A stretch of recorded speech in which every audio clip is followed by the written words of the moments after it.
සුබ දවසක් ඔබ සැමටම. අද හෙද නිලධාරීන් දෙදෙනෙක් විදිහට අප දෙදෙනා මේ සෝදානම් වෙන්නේ කාලීන මාතෘකාවක් ගැන පොඩි වචන සල්පයක් කතා කරන්න. පොඩි කරුණු කාරණා ටිකක් ඔබට අවධාරණය කරලා දෙන්න. වර්ෂාපතනයේ පතිත වෙන මේ කාල සීමාව තුළ අපි විශේෂයෙන්ම කතා කළ යුතුම මාතෘකාවක් විදිහට කියලා අපි තීරණය කළා ඩෙන්ගු රෝගය. ඉතින් ඒ ගැන වැඩි අවධානයක් යොමු කරමින් ඒ ඩෙන්ගු රෝගය කියන්නේ මොකක්ද? ඒකෙන් ඇතිවන රෝග ලක්ෂණ මොනවද? ඒ වගේම වළක්වා ගන්න කොහොමද කියන කරුණු කාරණා අපි කෙටියෙන් සාකච්ඡා කරන්න තීරණය කළා.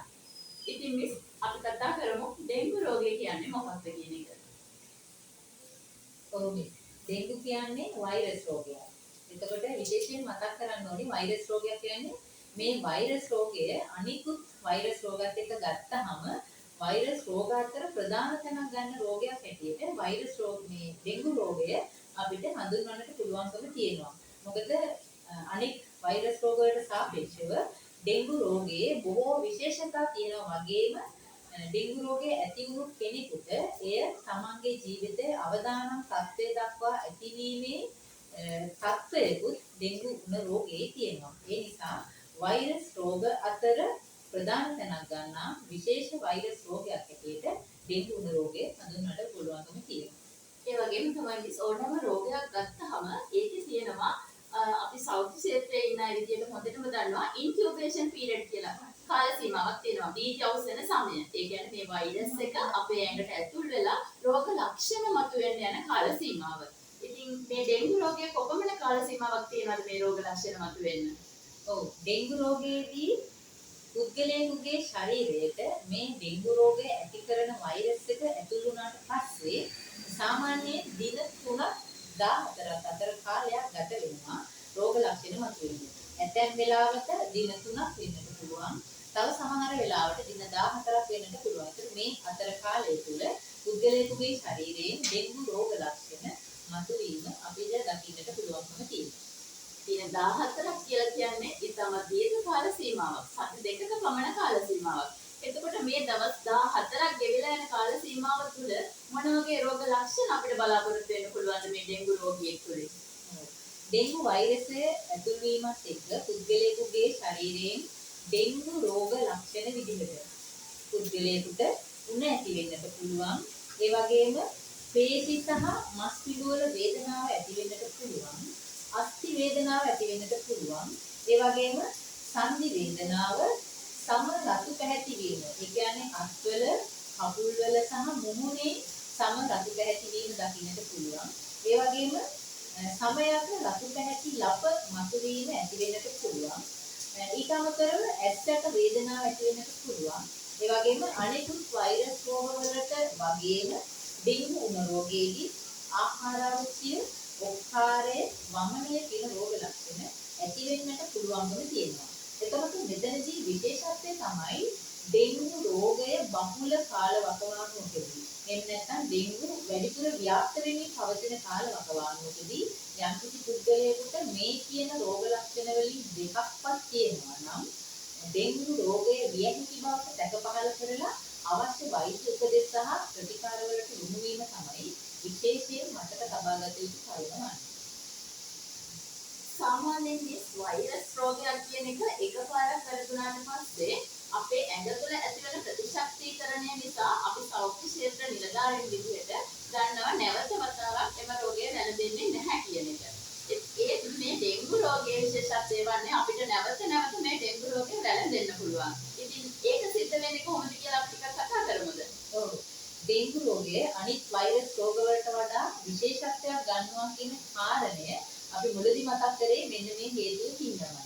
එතනදී අපි දන්නවා අනික් වෛරස් රෝග අපි දන්න පැපොල ඊළඟට කම්මුල් ගාය වගේ අපි දන්න වෛරස් රෝග සාමාන්‍ය පුද්ගලයෙකුට එක වතාවක් වැළඳුනහම නැවත වතාවක් වැළඳෙන්නේ නැති විදිහට ඒ පුද්ගලයාගේ ශරීරය තුළ ප්‍රතිශක්ති පද්ධතිය ක්‍රියාත්මක වෙලා ජීවිත කාලය පුරාවටම බලපාන ප්‍රතිශක්තිය ශරීරයේ නිර්මාණය වෙනවා.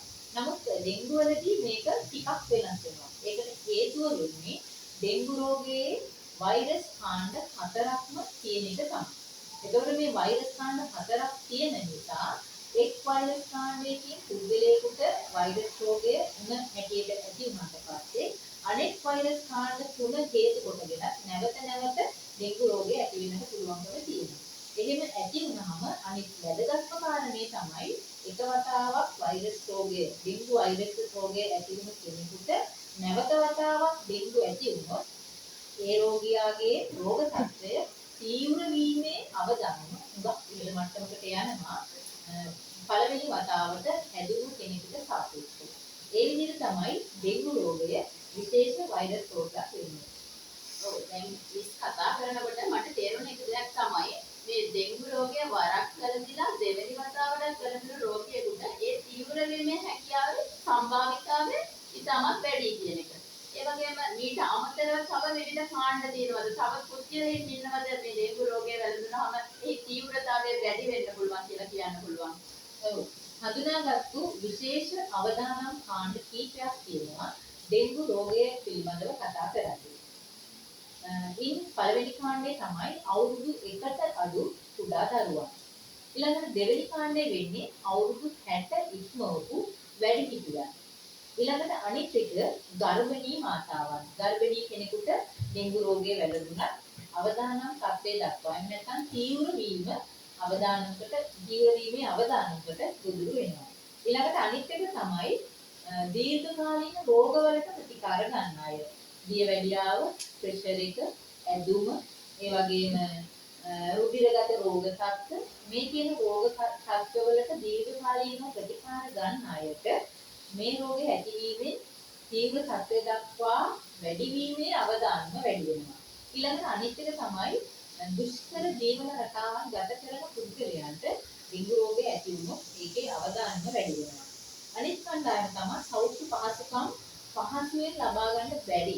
අපි කතා කරන භාෂාවෙන් කිව්වොත් දුෂ්කර ප්‍රදේශවල ජීවත් වෙන පුද්ගලයන්ට ඩෙන්ගු රෝගය ඇති වුණොත් අවදානම් තත්ත්වයන් දක්වා වර්ධනය වීමේ ඉඩකඩ වැඩිපුර තියෙනවා. මොකද ඒගොල්ලන්ට සෞඛ්‍ය පහසුකම් වලට ළඟා වෙන්නට වැඩි වෙලාවක් ගත වෙන නිසා. මේ තමයි අවදානම් කණ්ඩායම් හැටියට හඳුනාගෙන තියෙන්නේ ඩෙන්ගු රෝගයේදී අපිට හඳුනා ගන්නට ලැබෙනවා. ඇත්තටම ඩෙන්ගු කියන්නේ ඉතාමත් භයානක රෝග තත්ත්වයක්. විශේෂයෙන්ම අපි දන්නවා හොඳටම ඩෙන්ගු මාරාන්තිකයි කියන වචනේ පවා මේ රෝගය සඳහා භාවිතා වෙනවා. ඉතින් ඩෙන්ගු කියන්නේ මොකක්ද? මේකේ රෝග ලක්ෂණ මොනවද? කොච්චර කාලයක් මේ විස බීජය අපේ ඇඟට ඇතුල් වෙලා රෝග ලක්ෂණ මතුවෙන්න යනවද? කොපමණ කාලයක් යනවද කියන එක. ඒ වගේම මේකේ තීව්‍රතාවය හැදුනොත් වැඩිපුර අවදානමක් තියෙන කාටද කියන එක ගැන අපි පැහැදිලිවම කතා කරනවා. ඉතින් මේ වගේ රෝග තත්ත්වයක් අපි හදා ගන්නවට වඩා මේක වළක්ව ගන්නේ කොහොමද කියන එක කතා කරන එක තමයි විශේෂයෙන්ම කළ යුත්තේ. කතා කරාට මදි ඇත්තටම අපි මේක ක්‍රියාත්මක කරන්නත් ඕනේ. ඉතින් කොහොමද මේක කරන්න කියන එක ගැන අපි චුට්ටක් කතා කරමුද මේ? ඩෙන්ගු රෝගය කියන්නේ වෛරස් රෝගයක්. අපි කතා කරොත් නැවත මතක් කරොත් ඩෙන්ගු රෝගය කියන්නේ වෛරස් රෝගයක්. නමුත් වැදගත් කාරණේ තමයි මේක වළක්ව ගන්න පුළුවන් රෝගයක්. ඉතින් වළක්වා ගැනීම තමයි වැදගත් වෙන්නේ. Prevention is better than treatment කියලා තමයි අපි ඉගෙන ගත්තේ. ඒ නිසා අපි ක්‍රියාත්මක වෙන්න ඕනේ. ක්‍රියාත්මක වීම තුළින් අපිට පුළුවන් වෙනවා ඩෙන්ගු වළක්ව ගන්න.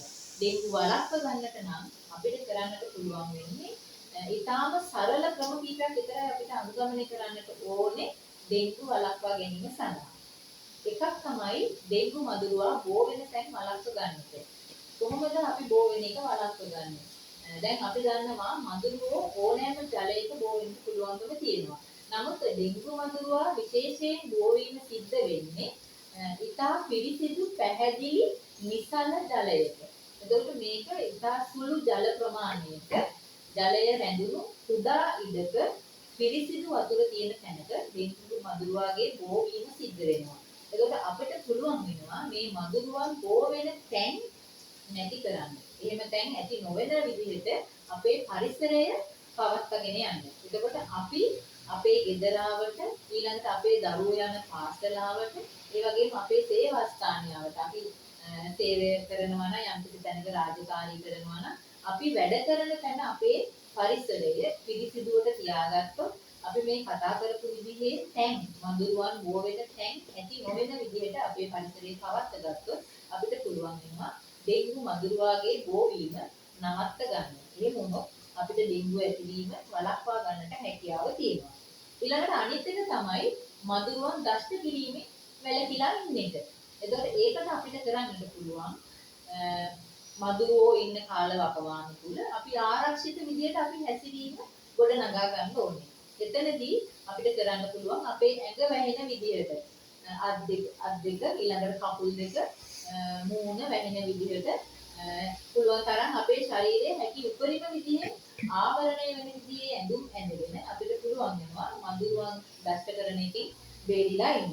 ඒ වගේම අනිත් එක අපිට පුළුවන් මදුරුවෝ ඇඟට ලං වෙන එක. අපිට දෂ්ට කිරීම සඳහා අපිට ලං වෙන එක වළක්ව ගන්න. ඒවට අපි කියනවා මදුරු විකර්ෂක කියලා. මේ මදුරු විකර්ෂක භාවිතා කරලා ඒවා අපේ ඇඟ ගල්වගෙන අපිට පුළුවන් මදුරුව අපිට දෂ්ට කරන එකෙන් වැළකීලා ඉන්න. ඒකට අපි දන්නවා අපි කතා කරනවා පැඟිරි තෙල්ලක් කියලා අපි කියනවා. ඊට අමතරව තව නිර්දේශිත විවිධ ක්‍රීම් වර්ග ඊළඟට දැන් මේ වර්තමානයේ විවිධ ස්ප්‍රේ වර්ග සමහරවිට අපිට සැර ගඳක් නැති හොඳ සුමුදු සුවඳවල් තියෙන ආලේපන වර්ග තියෙනවා. මේවා අපිට පාවිච්චි කරන්න පුළුවන් මදුරුවන් අපේ ඇඟට ඇවිල්ලා ළඟට ඇවිල්ලා දෂ්ට කරන එක වළක්ව ගන්න. ඒ වගේම තමයි අපිට තව කරන්නට පුළුවන් අපේ ගෙදරදී කජුලෙලි ඒ වගේම තව එහෙම භාවිතා කරනවා අපි ඔය කොහොඹ කොළ ඒ වගේ දේවල් දාලා දුම් ගහන්න අපේ නිවසවට. ඒවා අපිට අහිතකරක් නෑ ඒ දුම්. ඒකට අපිට පුළුවන් අපේ ගෙදර ආවට මදුරුවෝ ඉන්න කාලවකවානු වල මේ විදිහට දුම් ගහලා මදුරුවන්ව පන්නලා දාන්න. ඊටත් අමතරව අපිට තව කරන්නට පුළුවන් MOH වලින් අපේ සෞඛ්‍ය වෛද්‍ය නිලධාරී කාර්යාල වලින් ඩෙන්ගු කාලවකවානු වල එහෙම නැත්නම් වර්ෂා සහිත කාලවකවානු වල ඩෙන්ගු මදුරුවාගේ බෝවීම වළක්වන්නට දුම් ගැසීමේ ක්‍රියාවලියක් ක්‍රියාත්මක කරනවා.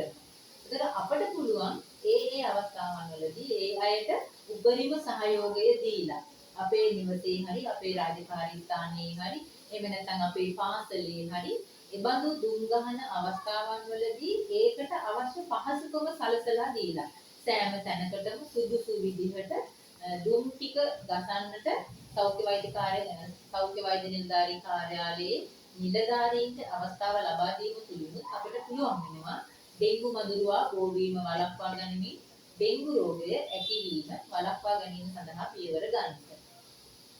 ඔව් මිස්. ඉතින් අපිට කතා කරන්න තියෙන්නේ අවසාන වශයෙන් කියන්න තියෙන්නේ මදක් හිතන්න. පුංචි ඩෙන්ගු මදුරුවෙකුට ඔබේ ජීවිතය, ඔබේ දරුවගේ දුවගේ පුතාගේ, එහෙම නැත්නම් අම්මගේ තාත්තගේ, නැත්නම් තමන්ගේ සහෝදරයෙක්ගේ, තමන්ගේ ඥාතියෙක්ගේ, ඒ වගේ තමන්ට සමීපතමෙකුගේ ජීවිතය මේ පුංචි මදුරුවෙකුට බිල්ලට ගන්න දෙනවද?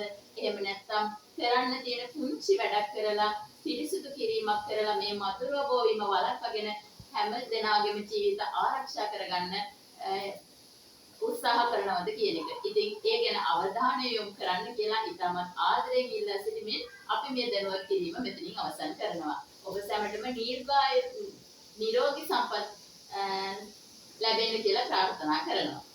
එහෙනම් ඔයාලා හැමෝටම ස්තුතියි මේ වීඩියෝ බලුවට. මම සුසීමා. මම ගයත්‍රි.